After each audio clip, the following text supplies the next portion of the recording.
Est-ce que vous croyez que je suis celui qui devrait venir? C'était le test. La loi a changé. Le sacerdoce doit changer. À la loi, témoignage. C'est fait. C'est fait.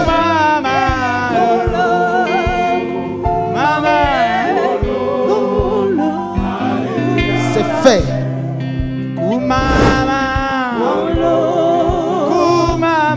fait.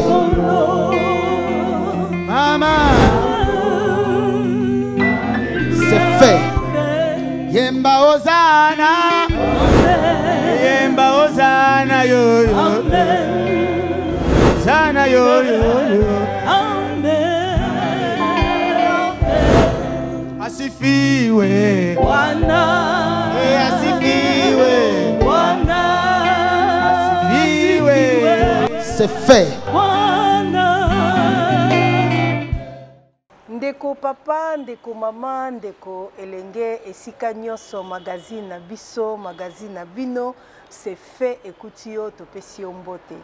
Topesi yo pe mbote yo muto zui temps na yo, zui minute na yo, zui seconde na yo, na kolanda biso na bandako, na ba chambre, bisika nyoso na ba bureau, topesi yo mbote. Tolobaka magazine c'est fait na biso, ezali magazine o ezali koloba ba témoignage. Oh, Biblia elobi na 2 Chroniques 20:20 botia mitema epai ya Nzambe tata nde bokozwa makasi kasi botia mitema epai ya ba prophète to ba sakoli na ye nde bokolonga yango naza ngamo côté naza toujours avec le pasteur Josué Kakima o na pesi mbote mbote pasteur mbote maman Sophia mbote ya ba landinyoso ya magazine c'est fait. En tout cas, pasteur, na sepeli sous tokutani pour ba témoignage, ba miracle, et ont continué comme ça les na kati ya église universelle pentecôtiste et charismatique. Nzambe tata zo lokumu parce que maman Sophia 1 Corinthiens chapitre 4 verset 20 ezoloba que le royaume de Dieu ne consiste pas en parole mais en puissance. Okay. Donc bisika bokonza nzambe eza nguya eza nguya wana nde mtezo produit c'est fait nguya wana nde zo produit c'est fait lelo toko yamba to toko lakisa na me magazine na biso papa moko auti Afrique du Sud auti Cape Town aleka ki église na bino pour a témoigner wana to sengi na régie a balancer les biso yango na sima to kozonga la plateau. C'est fait. Shalom bandeko. Naza monimbi moko ya bandimi ya franchi na Cape Town. Nandimelaki nzambe ya prophète Emmanuel Dodi. Nanzela ya ser nangai oyo nalandi na sima. Ezalaki na tango na bandeko des fois na zoti de la bango bambongo tamusu na pesi $30 $50 bazolela mais yo tindaka ba 50 ba 30 ah ozo bateke baninga batinda bambongo ebele nga nazo ebisa bango eza par rapport ya place naza na mukanda te mboka otozali ya Afrique du Sud, surtout na Cape Town, place Mundela Zalaka na Cape Town. Musala ezalaka po au vivre bien. Ozwa ba salaire ndenge zalaka na bato bavanda na Cape Town baebi bazawa pozwa mbongo ndenge bazwaka na ba Europe ba 1000 euros ba 1100 euros ba 1500 euros il faut likambo liboso otanga. Ya mibale il faut ozala na mukanda. Alors ceux qui ozala na babiloko wana te au bandozwano ka ba salaire nde bomona ka bandeko na bino bazakuna bazwaka ba $300 ba $400 ezaka suite ya ba critère wana sikoyo ngai na bandeko kolela tango nyose pandeko na ngai naza mukanda te bozo déranger nga trop muko musu ya ko ebisa ngai abengi ngai bisinga bi yo lela pona mukanda trop na bisaki otalaka prophète Emmanuel Dodi est-ce que landaka nga na lobi na landaka te na bandolanda sikoyo siko aya ko benga na ko yebisa na landi na moni ndeko musu na France azu mukanda ekamwisinga mais siko na sala ndenge nini ya yebisinga na okutsa yo na prophète en tout cas okoma mundimi tout d'abord na etonga oyo et puis na okutsa na prophète eza jemuke abisinga eza jemuke ngabi jemuke na sali plus de 10 ans na zu mukanda te na mboka wana ezaka pasi mboka parted pozwa mukanda ya bieza jemuke bon na yeko yebisa e tokuta na prophète apesinga numéro ya prophète na meke ko benga ko komela prophète na saki audio mais na zwaki réponse vraiment te na yeko yebisa lisu mais na bengi prophète na zu réponse te ayebisinga ke non mais kaka okozwaye et komaki na tango moko téléphone na banda osala te moi azwanga ezalaki te ezalaki na sœur mususu tozane awa sœur bijou ye asengaki numéro na ye asengaki téléphone na ye po a utiliser yango bon tango azwi téléphone wana a utiliser et comme na tango mususu sœur pe akomi abengi ngai atuni ngai mais ndenge nini évolution na yo na église na bise jusque là posa na ngeza na kutana na prophète to solola mais tozo solola te sœur asalaki mais to kutani te ayebisi ngai zala calme na oyebisa sœur apesi ngai sœur Picheri on a lingaka mingi po encadreur moko ya très humble donc o encadraki ngai apesi ngai sœur Picheri apesi ngai pasteur Caleb en tout cas babandi kolandela ngai tango babandi kolandela ngai bayebisi ngai bon ngai lebisi bango en tout cas beaucoup de sangai na prophète basali nyonso tu na sœur Picheri na kutani na prophète na sololi na prophète na yebisi kana ngai prophète en tout cas naza kozwa mukanda te ça fait plus de 10 ans alobi makambo ebele te alobi na ngaka ke non osozwi mukanda c'est fait nga siko na bi elegeli nga c'est fait nga na yebe ke ko bandela alobi na yo nini tango sololi na alobi na ngaka ke ozwi mukanda abi c'est fait sikoyo ndenga alobi na nga c'est fait nga sikoyo na moloba nde na yebaki il fallait que nous sambela ngai ba langelo ba makambo ebele donc on a banda ozela yango wana mais ce qu'on y a lobi ka c'est fait ce qu'on a zongi tangu na zongi eloko na kamwa ki koleka na temps oyo ngala zwaki mukanda ezalaki ba temps moko vraiment apartheid makasi ba pierre a souvent mikanda te na Afrique du Sud pour le moment pose mukanda ata status so apasio ya pamba au statut ça problème ba piaka vraiment te pona mikolo na kamwe na kendaki na internet pona tala ba makambo na na zaki nango tant on a komi na moni mais déjà 6 mois déjà osozwa déjà mukanda na kamwe obete la kolo Yesu maboko ya bien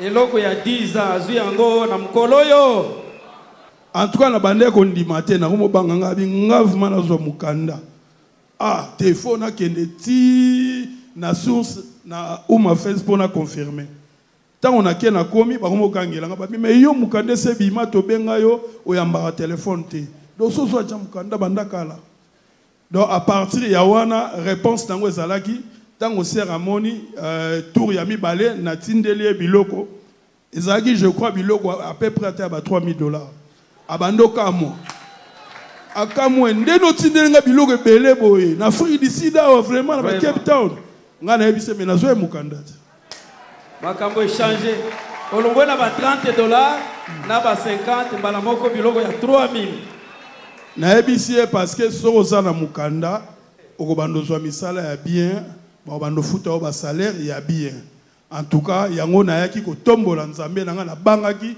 nzambe ya prophète Emmanuel Degui pona témoignage à liboso yangwana ya mibale nazana na problème ya maladie otobenga tension na utaki na Amérique latine tango na longwe nazaki déjà ko souffrir déjà na tension makasi mais tango na Cape Town e bakisa milisusu et puis na yo kende pas ba médecin e bakisa bina sucre siko na komé ko mitungisa ma des fois e komaki attention na osala musala nde de na sinazwaki misala na osala mais au mona air mona zoka lokwa na zokatana Moi, na ko li boko vraiment on dirait que ezo lemba.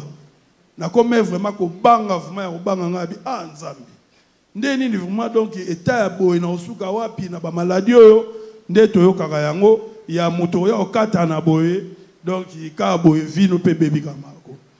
Alors nazongelaki sœur na ngai yo ba non 4 ngai puis chéri na lelelaki abisinga yo landaka ba mabondeli ka auto sala. Bon surtout ngai nzamba osalela ngai minene mingi ezaka na ta ora ya nouvelle ligne. Mingi ka na nouvelle ligne. Parce que tant qu'on a besoin de papier, il y a une nouvelle ligne il y a année coulée. Si il y a année passée, et comme il y a attention. Tant qu'on na bine akut sangai na solo la na prophète. Il y a tout wana akut to solo la kité. Na sali kaka message ya audio na tindeli.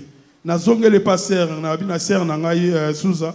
Mais ndeni ngana soka na komeli prophète à répondre à tout le monde très balé les cas qui ngana bi abi loko essayer les cas qui ba très wana c'est que amona qui ont déjà oso bigi déjà c'est ça ngana bisi sœur na bigi ndenge nini bakisi na ngo sanduko bakisi na omela abi nanga so chetembe soki oyeka na kin o melaka le subakisi te na kamwende sœur ngana bi o fois nini o kote sangana ngo na bisi sœur picheri na ebisi abi na ngai landa kaka ba mabondeli ndenge na otindela yo o eza okamwa bandeko tango nga na ye awa tango na ye awa déjà oyo ba 1 mois et demi tango na komi kaka na kin na sentir nzoto na ndenge mususu donc tango na beti une semaine parce que niveau to melaka bakisi o ya ba blood pressure na ya ba sugar ezalaka bakisi moko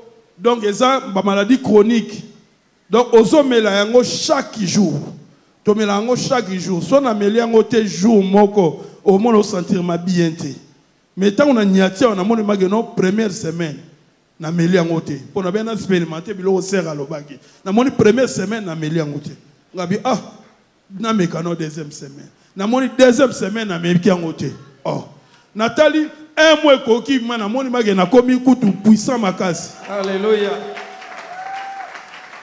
En tout cas, nga na lobby non, c'est que sœur azaki na église te mais azo bisanga ondimi siko nzamba Emmanuel Dodi. Vraiment. Siko ayebi singa bongo nga na bi na ndimi parce que na moni malade on azaki nango ekei ezali su na nzoto te. Wana témoignage nanga mibale ya misatu ezalaki pona esprit ya liwa biso tobotami na papa na biso azalaki papa na biso azalaki magistrat azalaki na ba biloko ba magie na ba magie noire ba magie blanc ba biloko na bango donc ndenge ba salelaka bon soit disant ye papa azalaki na ba biloko comme ko senga il fallait ka neti ngana kufa.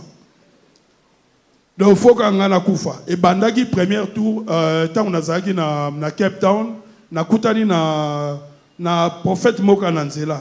Abisinga me yo ba réclamer au moins notre esprit de mort ezana yo o kufa. Et bangi singa bi na kufa ka boye. Sikoyo na kesu hotel aleki na ngai ka na Cape Town azape mondimi ya awa na mwasi na ye encadré na bango papa Jameli.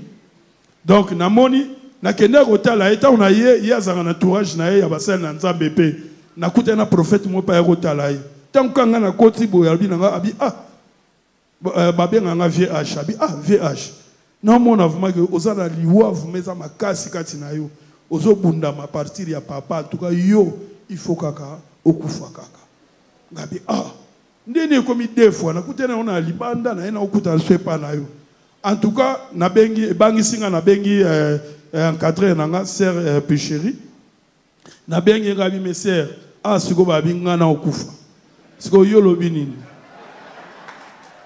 bien siko yo ayebisi ngai ko bangelo moko te na koyebisa prophète en tout cas okosola na ye okokufa te ngabi mais le quoi derrière na moni de babika moi na monaki donc na comme le roi na 70% il y a chance ya ondi magena obika donc ngabi non faut na kutanga na prophète en tout cas Cette fois-là, quand on a béni prophète, et salama ndenge salama alibosote ayambi ngai.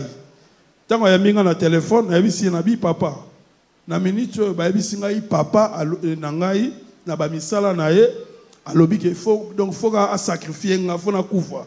Siko ngane na zaboye na zaloko alikonzi abandeko nanga. Siko so na kufi sikoyo. Ah et osuka ndenge nini? Papa réponse na yebisa ngai alobi na ngai papa prophète Emmanuel Dodi ayebisi ngai okokufa te soki papa na yo azolinga aboma yo yende akokufa. Bandeko na ndenge bomoni ngai awa tango na ye na Kinshasa donc na ye likambo liboso matanga ya kokunda papa na nga.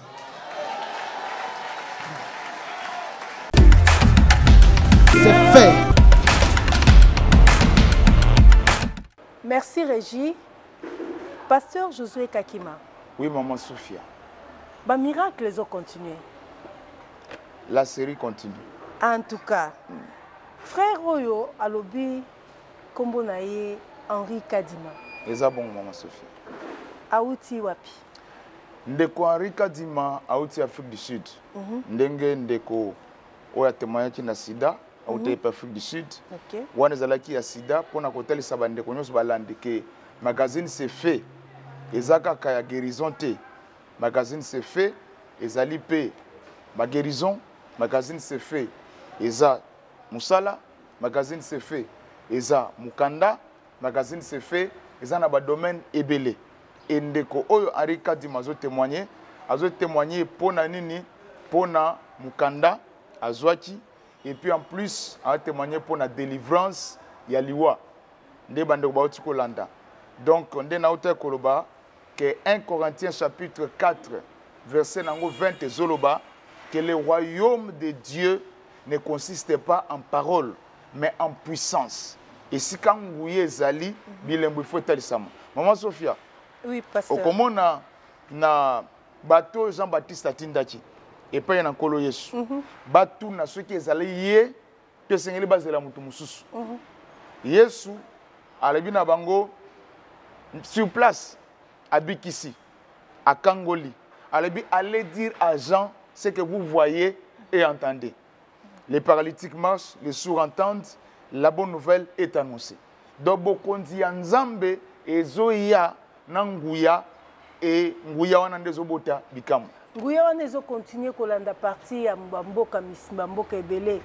Tozomona partie ya ba télévision. Ndeko Henri Kadima azalaki na problème de totu koloba azaki na problème ya esprit de mort. Oui. Avant le problème esprit de mort azana pour Mukanda. Surtout landine ya bandi. Déplacement sakola zoloba na bato bazobenge magicien. Magie nyonso esalaka na frontière songolo. Ça dit na mboka neti RDC. Et koko sala au-delà ya RDC. C'est bon. To banati magie ya Brazza ekosa na Kinshasa. Ekosa na Kinshasa te. Ya Gabon ekosa na Kinshasa te. Oui. Pona kotel sa kenzam mtosala parce que Dieu est omniprésent. Nde Nzambe ou azo sala awa azo utiliser mosakoli ya partie ya Kinshasa. Batu azo bika. Mais Bible zoba que la main de l'Éternel n'est pas trop courte pour sauver. Nde loboko na Nzambe zo ken ezana bisika moko te loboko na Nzambe koko mate. Vous avez des quoi témoigner à vivre un miracle en Afrique du Sud.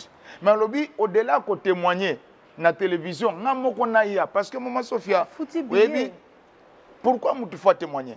Parce qu'il faut expliquer le cas malam. Pourquoi tu faut témoigner? Tant que Nzamba sali bikamwa, il faut témoigner pour deux raisons.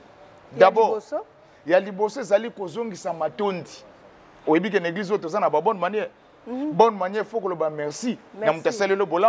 Donc, témoignage, c'est un peu pour remercier. Nzambe oya sali, parce que nenga sali lelo, ozasu na posa ne mukole zoya. Soko boy ko témoigner lelo, lobi tango zana pasi akosala te. Et deuxième raison pour na ko témoigner, ezali ezana batu, baza na même situation que yo, to situation ezali pire que yo. Tant bazo yo ka témoignage, ba osa nini e ko pesa bango elikia. Pour être bon passant nini ba pusana. Au moni que Yesu deux exemples dans la Bible, Yesu abikisi ba bato malade maba. Hein? Bazaki 10. Baleleli yo kela biso mawa. abina bango allez vous présenter au sacrificateur. Tant bazo kende ba se rendre compte que babichi moko kaka nde azongi koya kolobane merci et moko na zalaki samaritain kolo so ki mawa alobi est-ce que ba 10 babika kité ba 9 musu babika kité po mupaya oyo azonga aya rendre gloire na nzambe. Eza propagande ya prophète. Non, eza propagande. Misala ya nzambe il faut la publier. Na pese exemple la Bible te parce que ba koloba tozo inventé Yesu. Ezali na bato abiki sebise koloba te. Il y a une raison, il y a un enseignement derrière ça. Mais tozi kaya ba lépreux oyo 10. Ba biki baza 10 moko samaritain zongi aye kokumisa nzambe. Yesu a regretté na mutema. Maman Sophie nzambe pe a regrettaka. A regretté na mutema est-ce que ba 10 ba 9 autres babika kité pourquoi kaka mupaya oyo nde azongi aya kozongisa matondi tango mutu azo témoigner azo futa nyongo azo remercier nzambe oyo asali parce que au-delà ya miracle asali lelo lobi susu ozana posa nzambe posa la lisusu et puis au-delà ya remerciement ezali na nini na ko témoigner pour na ko édifier bande comme sous bazana même situation que mutuana pour être bango pe basanini bazo likia que lokola ya biki ngape na kobika. Bon na musika tozongeli frère Henri Kadima ye na musika azui miracle ya papier et si na kozwa miracle ya papier te pona yoki kutu po bato ba Holanda biso bazomona ke bande kona bango ba otinda bango ba mbongo mike bazo comprendre te ke kuna pe ba réalité musu sezali. Maman Sophia omoni ndeko Henri Kadima alobaki bien alobi na mboka loka Cape Town ezamboko mindele baza alors makambo un peu structuré soko za na mukanda te mozala musa ozwa musala malonga ezati nde bande kwa za kumona katini $30 atini 50 nde kwa misa tini aka 50 nde kwa zalaki na mukanda te donc komona tanga azwi mukanda na témoignage na ye azoba nini nde kona mwasa zaki surpris atini biloko $3000 pour nini cette fois là zaki na mukanda et mukanda permettre ya zo musala ya malamu. Donc wana bandeko place bazali o baza ba problème à mikanda prophète Emmanuel Dodi apesa rapé solution mikanda. Maman Sophia si yango wana te to zaki na ndeko musu na Canada ça témoignaka makama mukanda ya mwana naye o témoignaka sida pona ye pona nzambe loi échangeaka ozomona que la série continue. Oui le prophète Patrick Laloy. Patrick Laloy. Oui ozomona na mukanda kuna a témoigner pona sida et puis pona mwana naye ozaka mukanda makama 21 na tout ça. Ozomona que la série continue. Nzamba sala ngona Canada, yango auto ça na Afrique du Sud. Tolandi alobi pe que azaki menacé l'esprit de mort. Évidemment. Bato belé pasteur, bazo kende, bazo yebisa bango, baza na problème ya ba esprit de mort et tout ça. Ndenge nini bakoyi kozwa solution. Omoni Maman Sophia que ndeko oyo ba pesie ba prophétie. Azoki ba prophétie no tel l'esprit de mort. Ba prophétie c'est là qui vrai parce que basakole na basakole mibale ya liboso na kata balabala akuta na un prophète ebisi que non yo ozotambo ndeni ozo vivre ndeni pone ngoza boso kufa bon ayoti ngomba liboso il pouvait kobeta tsangi mais aye ko kota lisusu na groupe place bazalaka ba pese sur la même prophétie différence qu'on a prophète Emmanuel Dodi il y a pese prophétie mais pese solution. De place pour ça que la zolo baké, ba pasteur ebelé, bazana sacerdoce. Parce que sacerdoce c'est une capacité à comprendre sa solution. Au moins tango ba moni déjà ba lobby déjà que ba moni esprit de mort. A lobby que ba pasteur mi balé mobimba. Bisika pe bisika mokote. Ezaki ake sika oyo ake sika oyo akuteni ba ebisi que esprit de mort po bato ba ku bazolanda biso na magazine c'est fait. Mingi pe bazo pesa bango pe ba prophétie que esprit de mort eza kolanda bino. Ba esprit de mort ba koyoka pe esprit de mort type mort ngo pe kotina kata libota. Ya un moment Sophia tozolo baboye que na fondement tozali. Pourquoi tozolo ba? Fondement eza fondement ni. Na expliquer malam. Pourquoi tozolo ba ke mosakole manodo di azanzam nazongele loko wana. Précision wana. D'abord nzambe lobini. Parce que nzambe tata. Te batunde bazanga qui enseignement. Exode chapitre 7 verset 1. Nzambe mutazoloba na Moïse. Na sali na yo nzambe devant Pharaon. Oui. Aaron de konayo kozala prophète. OK. Ozomona. Je te fais Dieu devant Pharaon. je ne te fais pas Dieu devant les enfants d'Israël. Précision est important. Na salio nzambe devant Pharaon parce que Pharaon c'était toute une divinité. Na théorie acte contraire pour na okene ko isa nzambe fo zala nzambe. Pourquoi Mosako le manado dit tozolo bake azobi ki ba cas difficile. Pourquoi? Parce qu'il a été fait Dieu. Dieu c'est un titre de gloire. Yango mutu pa mi lo bazan nzambe zakama sekité. Nzambe a commis ici Mosako le manado dit nzambe devant l'œuvre de l'ennemi. Devant Misala. Oh, nous sommes Moussala Monguna. Esprit de mort, maladie, tout ce blocage. Et ça, biloko Emmanuel Diazo Sala. Pourquoi? Il a été fait Dieu devant l'œuvre de l'ennemi. À Salemi Nzambe, te liboso na biso ba Congolais poto adoré te. À le bibiso ba Congolais to za bande konaye. Mais à Salemi Nzambe liboso ya Moussala Monguna, ndenge Nzamba salaka Moïse Nzambe liboso ya Pharaon. Bakomisaki Nzambe te liboso ban Israël. Sinon, il y allait avoir des dieux. Bagouma Nzambe éternel, Bagouma Belpe Moïse. Botan la Bible bien place wana. Exode chapitre 7 verset 1. Nzambe mutasoba l'éternel, je te fais Dieu devant Pharaon. Ah, OK. Yango ndé ba franchi ba benga ka prophète Emmanuel Nzambe. Mais évidemment. Et puis au moins na yemoko. Au moins même ba pasteur bazo koloba trop comme si Nzambe comme si Nzambe. Mais maman Sophia Bible lobby j'avais dit. Et ça le l'abomination mon koboé. Pour pasteur. Eza maman tout seul besoin na kata Bible. J'avais dit vous êtes des dieux, mais vous mourrez comme des hommes. Vous tombez comme un prince quelconque. Maman Sophie na kata église. Est-ce que balobaka bana Satan alléluia?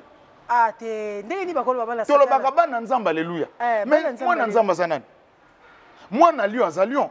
Moi na mboa za mboa. Est-ce que bi pourquoi ba juif va tomber ka tango yeso zo bana za mwana Nzamba?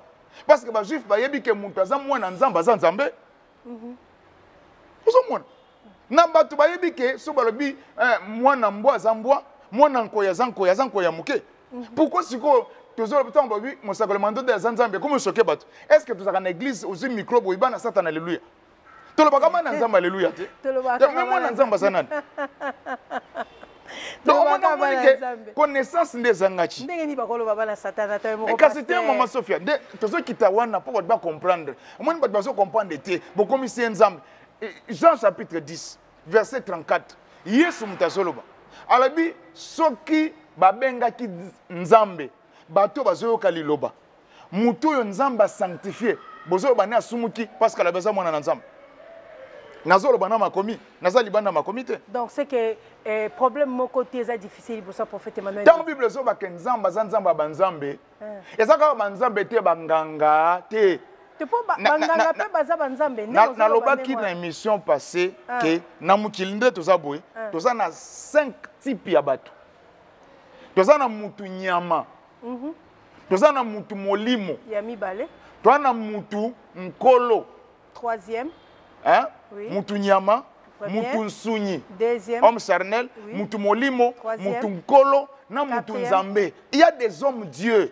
Je ne me contredis pas. Bible Zoloba, Exode chapitre 7 verset 1. Moïse a été fait Dieu. Est-ce que Moïse a utaili kolo? Akitaki bouelo kola mvula. Azaki na tata na maman. Mais ba commissie nzambe. Être Dieu, c'est être détenteur d'un pouvoir divin. Muta comme président. Il a le pouvoir présidentiel. Comme il a accédé, il a reçu le pouvoir présidentiel, il devient président. Moutoazu pouvoir divin comme Dieu. Pasteur Josué, Yangwana a passé solution à l'esprit de mort. Mais évidemment. Alobi ayeti Kinshasa wapo. Maman Sophia. Si ayeti matanga. Oyebi esprit de mort, c'est trop compliqué. Nzambe a exercé la délivrance na jugement. Toza na kata Bible. Alobi na bango na Moïse. Na fête à Pâques. Alabi Boutouana. Je vais traverser le pays d'Égypte. Na ko juger banzamba Égypte. D'une part, nazo délivrer bino, d'autre part nazo exercer jugement. Et jugement, ezana ba frappe ezalaka. Liwa et paille. Et yango monaka ke na Boutouana bana ya liboso ko banda pharaon tina banyama bakufaka. Au moins une véritable deuil national et ça le en Égypte. Na batu bazolela na banyama bazolela. Pasteur Josué, côté esprit de mort na telemina noana. Na esprit de mort wana toyokaka na église mususu na lié na tindi moto na bengani est-ce que mutu ye moko akoki ko benga na esprit de mort Maman Sophia, et la Bible le dit chacun est esclave de ce qui a triomphé de lui. Et le koyo ozo maîtriser te. D'ailleurs mutunyo so ba bise déjà un esprit de mort abando banga. Ano mitungisa.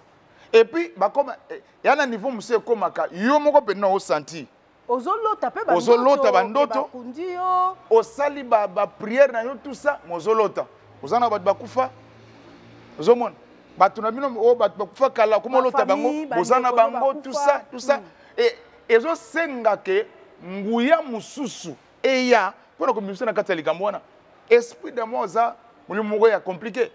Mais comme makutani na mutu nzambe na ningina préciser place wana mbandeko ezo choquer bino mutu nzambe tant que ba mutu nzambe ça ne doit pas vous choquer. Pourquoi to bandina na kata église to benga na kabana satan alléluia te to lo bakabana nzambe alléluia mwana nzamba za nzambe uzomona.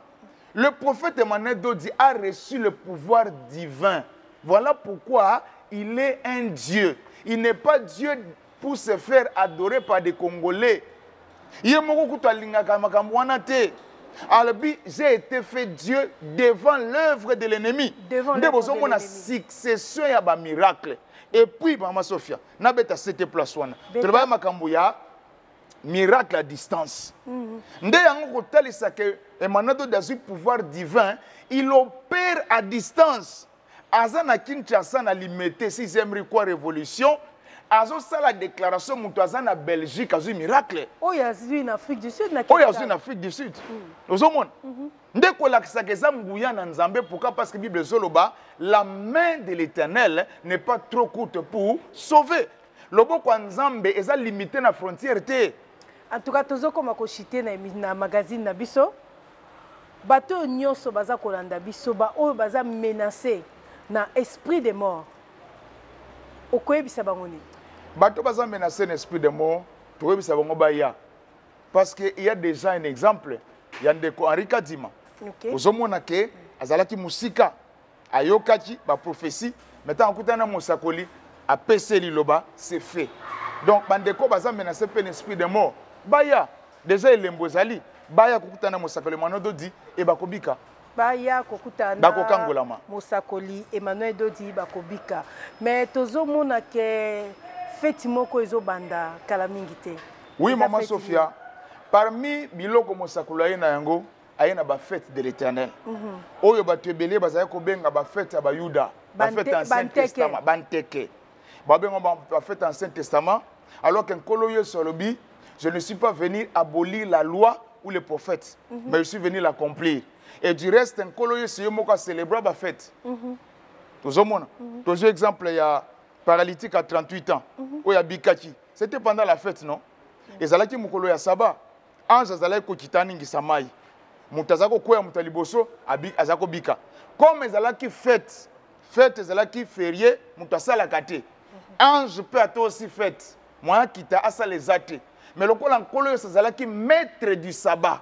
Aïe, avec ça, il y a une parenthèse. Pourquoi le miracle est belé pendant la fête? Évidemment, parce que pendant la fête, nous avons eu un salaganini ayaka.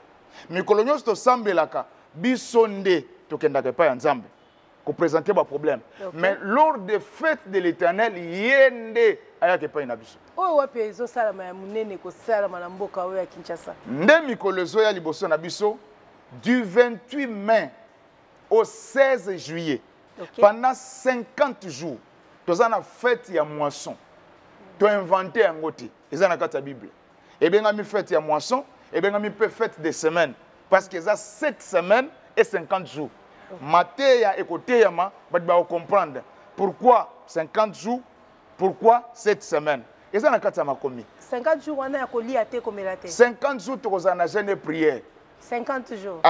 50 jours. Évidemment, mon Sophia. Ok, tu comme Kobanda le 28 mai au 16 juillet. 16 juillet, tu as bino tubo se préparer place Bozali. Tu comme na suka ya magazine na biso. Banani ko kopesa mbote.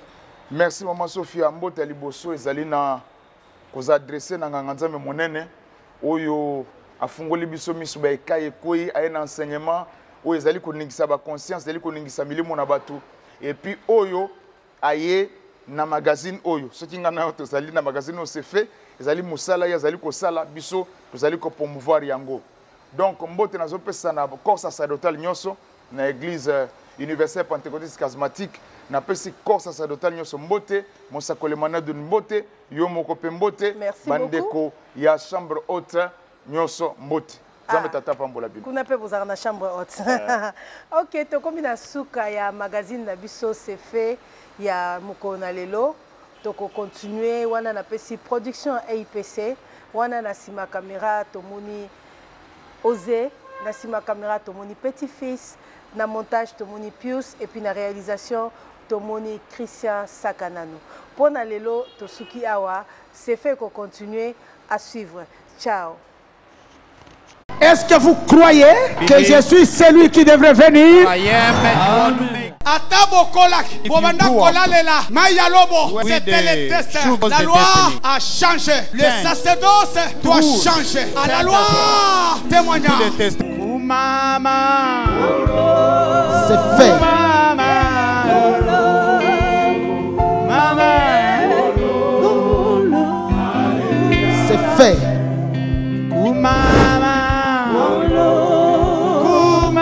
C'est fait.